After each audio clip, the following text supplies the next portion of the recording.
This is the Bulldog tracker. Not a whole lot to look at this time. Never mind that seat. That seat goes to the Trash Panda tracker. 89, two-door, hardtop, big giant roof rack. Most importantly though, it has this lovely hole right there in front of the starter. Get in there right there.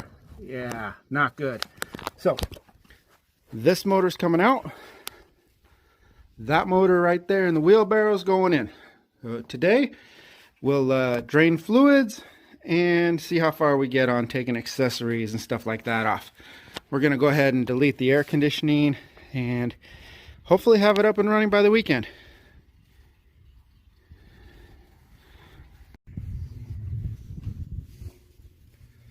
We're going to start off by trying to degrease this thing a little bit so we can see what's going on in here.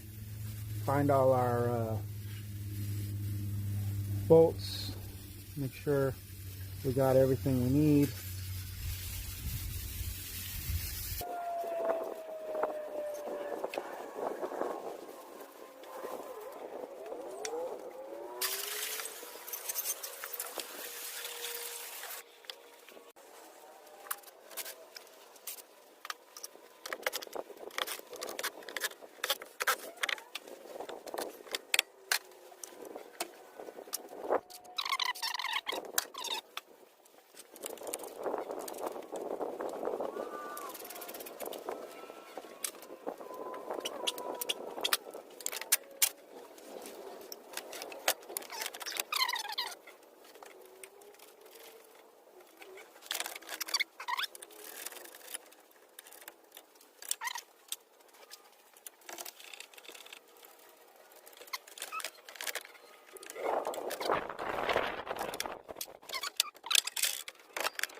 All right, day one recap of the Bulldog tracker. You can see, moved it inside the shop. Weather guy says it's going to rain tomorrow. We'll see. Took the radiator out, disconnected all the hoses, transmission lines, started disconnecting some of the electronics and moving some of the different sensors that were needed over into the other motor, as well as took off the air cleaner system.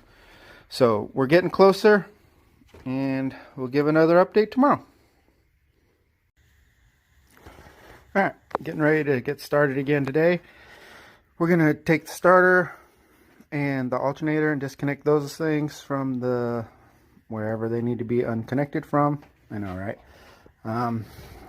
Got some more radiator hoses in the back here. One of the things that did concern me though was this right here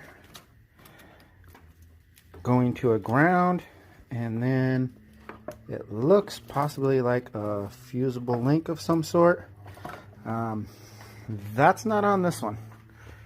It would be right here. So something I'm gonna have to consider as we get further in here, start swapping things over. That may be something we need. We'll see.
Alright, got the old motor out, and you can see big hole right there, and as you come around, there's a big hole right there. So that's why this thing's coming off.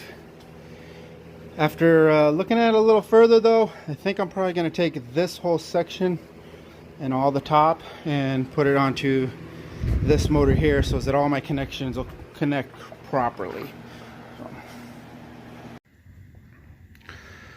Was able to get the torque converter and flywheel off yesterday. Switched it over to this side. That's about where we ended up stopping. Really was a lot more difficult than you would think. Took the advice from the internet though. 6-sided 14 millimeter. That's what fits around there. And you got to run it right here through that starter section and then put the torque wrench on the other end. That gives you enough straightaway. Probably gonna have to take some of this stuff off in order to do it once I get it back into the car.